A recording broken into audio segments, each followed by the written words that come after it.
Welcome to 1000 PS, welcome to beautiful Portugal, welcome to the launch of Triumph's Speed Triple 1200 RS, a bike that I've been really looking forward to riding.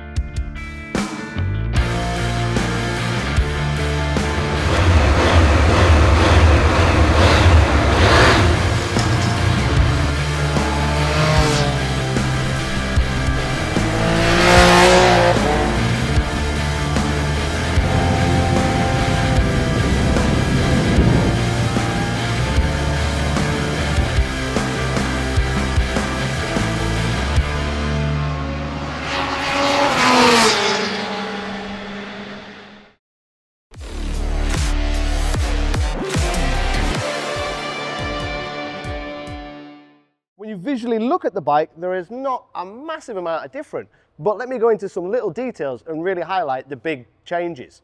For me, the big standout feature is the new Generation 3 Öhlins suspension. Now we've seen that suspension on the new Fireblade and we've seen it on the Street Fighter V4S. So now it's Triumph's take on that unique suspension. So fortunately I had the opportunity to go visit Öhlins and had a look at the suspension and really got into the details of how quick and how fast this suspension reacts.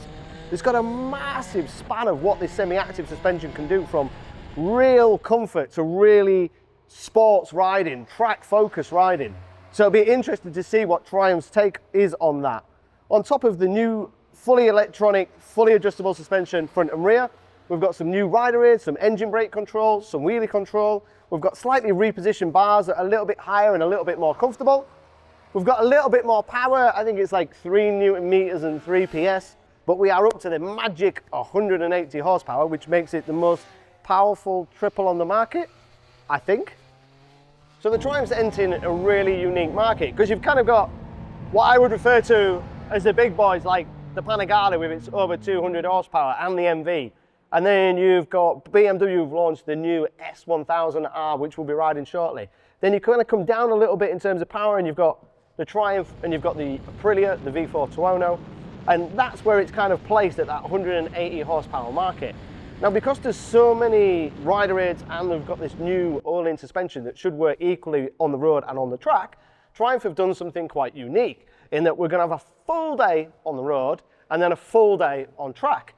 Weather permitting, we'll hopefully be on dry tyres, but at the moment it's looking a little bit inclement and we'll probably be on wets. But today we've had the opportunity to try it on the road. So on the road, we started the morning off in dry conditions. We can get a feeling for the bike. It doesn't feel like a 180 horsepower angry British animal that it's kind of marketed at. I mean, it's 30 years since the very first bike came out, which was all about being British, bulldog, aggressive, and it was all marketed that way. And when you see 180 horsepower as a headline title, you think that it could be quite aggressive and a little bit of an animal. But on the road this morning, I was really impressed by how easy it was, how soft the fueling is, how soft it is, how manageable the suspension is. We started off in just the standard road and the standard rain mode, and the suspension is very compliant and very plush and very forgiving and very easy. The quick shift is very smooth at low speed, the fueling is really nice at low speed. Everything works almost like a sports tourer in some ways when we're on the road. Once the pace hots up a bit, we can push it a little bit more, try the sports mode. Between the modes, the fueling difference and the rider aids is not massive. There's not a massive gap. I think for me, the bigger gap is how the suspension reacts. So when you're in road or rain, you're asking the suspension to be compliant and soft. And when you're in sports mode, you want it to be a little bit firmer, a bit more taut. So there's definitely less travel when you're braking. There's less sitting on the shock when you're going into a corner when you're in the sporty modes. But that doesn't turn it into a race bike that's going to rattle your fillings out. It still can move all the way to the rain and the road mode and be very soft and compliant, even though you're in the sport mode, because the suspension is always changing and reacting through compression and rebound. So it's really interesting, and to the point where I was almost kind of going, the modes are really there just to kind of change the rider aids and the fueling a little bit. It's more about the suspension. Sadly, by about lunchtime it started to rain, but then again we can go back into rain mode. And to ride 180 horsepower brutal British bike with track ready rubber, you would go, that's going to be a nightmare in the rain, but it's actually really easy to ride in the rain. It's really forgiving in the rain. The rain mode is super, super soft. And you've got that cornering ABS. And even though we've got big Brembo style Emmers that are designed for the track, it's actually, you can brake quite progressively. You've got a multi-adjustable lever so you can get it exactly where you want. It's very easy to ride in the rain. And then that gives you confidence. So you end up actually flicking out of rain mode into road or sport, even though it's raining, because you have that confidence to go a little bit more. The roads around here in Portugal are not that grippy. And in theory, we shouldn't have that much grip. But it managed to find grip that I didn't think was going to be there. When you're in the different modes, when it does spin, it catches the slide really, really nicely, and it's not too brutal. What seems to be the difference is how it re-engages the power. So in rain mode, when it spins, it cuts the power and then it slowly puts the power back in. When you're in sport mode, it catches the spin and then puts the power back in quite quickly, and then if it spins again, it'll catch it again. So again, it's been interesting to ride it in the rain to feel what it was like. We've got the optional heated grips, which have been a godsend in these cold conditions. We've not done any motorway miles, so I've not had the chance to try the cruise control. In terms of negatives, as a road ride, the clocks are the familiar clocks we've seen on under the models before, and the functionality is reasonably easy. I wouldn't say it's intuitive, but you get used to it.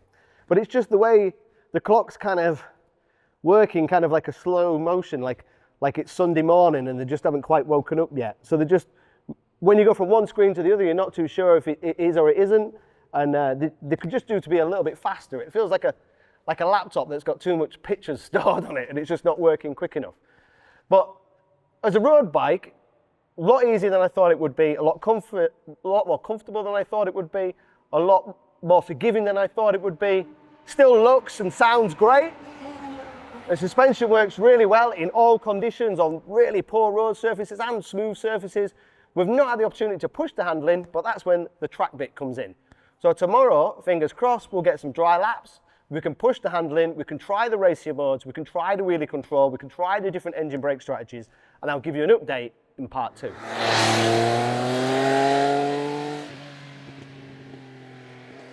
So, in part 2 of our review at 1000 PS, we've had the opportunity to ride the bike on track.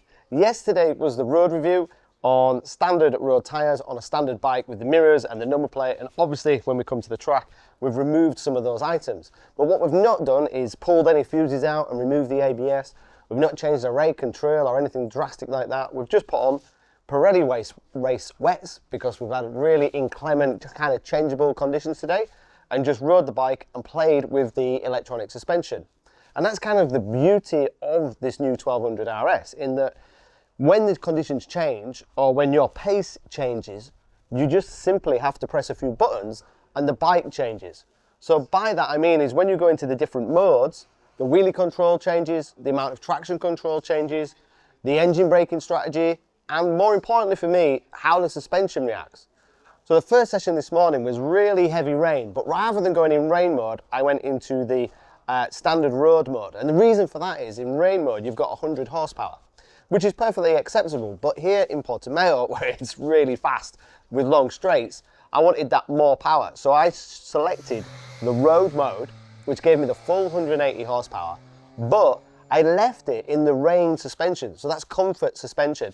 And I left it in rain traction because I want to work out where the standing water is, I want to work out where the puddle is, I want to work out where the grip is. And in that mode, it worked exceptionally well because you've got the softness and plushness that we felt on the road yesterday. But when you up the pace a little bit, the suspension reacts because it's semi-active. So if this had been manual suspension, we'd have set the bike to a soft feeling ready for the wet, and no matter how fast I went and what I did, it would stay a soft feeling for the wet. But what this does is changes as the grip levels were changing, changes as I was getting a little bit more faster. Then as the day wore on, we changed that again. So we went to just the normal riding. So we had full power again, we turned down the traction a little bit, we turned down the wheelie control a little bit, and then we put the suspension in normal. In normal is kind of what you'd expect on a track day with dry tyres. And that's the kind of pace we got to. So it was knee down in the wet on wet tyres, starting to get some heat into the tyres, and the bike worked really well. It's so easy to ride. And I think a lot of that is down to the electronic suspension. Now, I know some people will frown upon that because they feel that electronic suspension is taking something away from manual suspension. And I would have maybe gone with that argument 10 years ago, but this new Generation 3 Öhlins suspension is so good. It feels like manual suspension. It still transmits what the tyre and the chassis is doing. And the fueling, especially in the road mode, is you can feel what you're doing. You can dial in the power. And if you're not into that and you want to be a bit lazy, you've got these excellent rider aids. What's quite interesting is when the rider aids are really high, it really does change dependent on the amount of lean you've got. So if you've got quite a little bit of lean and you dial in a lot of power, you can feel it holding the power back. And then as you push the bike upright with the constant throttle, again, you can feel it accelerate and come out the corner. You can feel the traction hold it, let it go, let it go, let it go as you come out the corner. It's really simple and easy to ride in tricky conditions. Not what I thought it would be for a 180 horsepower British brute. So that is exceptional. And again, for me, I started to change that and change the settings and wanted a little bit more power and less holding back. But it was great to ride it in that real low mode because not everybody's an ex-racer and a lot of people are going to be riding this bike on track for the first time. Again, with the wheelie control, really impressive. So you basically got 4 levels of wheelie control. 4 is high, 1 is low. Pretty simple. When the wheelie control kicks in, it's relatively smooth, and for inexperienced riders, it's an absolute massive safety net. So here at Portimão, when you go down the waterfall, you can hold the constant throttle, it'll let the front end rise, it's all controlled, nicely done, and back down again. You can even pull wheelies down the straight by just having 100% throttle. For those who can wheelie, you can switch it off and just pull effortless wheelies, which it does exceptionally well, which I did have great fun doing. But that's what this bike is doing really well for me. It's working for those who are maybe doing track days for the first time or doing track days in the rain for the first time with rain wets. And then it's for people like me who've been riding around here since 2007, who want to explore the kind of extreme side of it. Sadly, it's not been dry enough to really try the track mode and pull the traction settings down, but it's been dry enough to get a little flavour for what it's going to be like on the limit.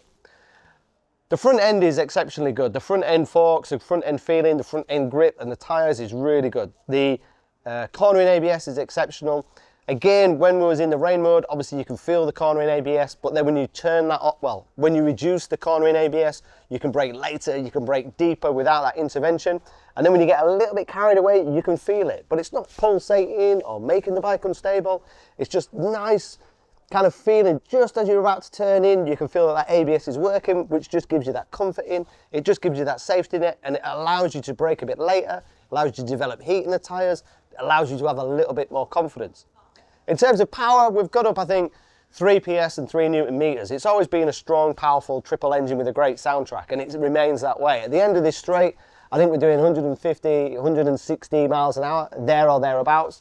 The biggest problem is holding on, because we had a really strong headwind. So when you come out the final turn, 4th, 5th, 6th at the end of the straight, and it was kind of, the only thing that was limiting the top speed was the strength in my arms. It is a strong, strong, powerful bike. So in many ways, it's been a bit of a disappointment that we've not had the chance to push the handling to the limits. But if we'd have had the slick tyres that was planned and perfect conditions, then I don't think we'd have had the opportunity to try the rider aids that the majority of people are going to actually test. And that's what's been a unique part of this test. On the road, it turned out to be this user-friendly, quite soft, plush bike with a side that can be aggressive if you play with the rider aids.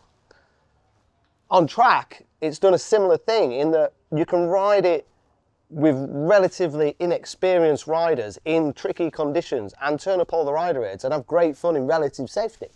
But then if you're a little bit more experienced, you can trim those rider aids that are reasonably easy to access.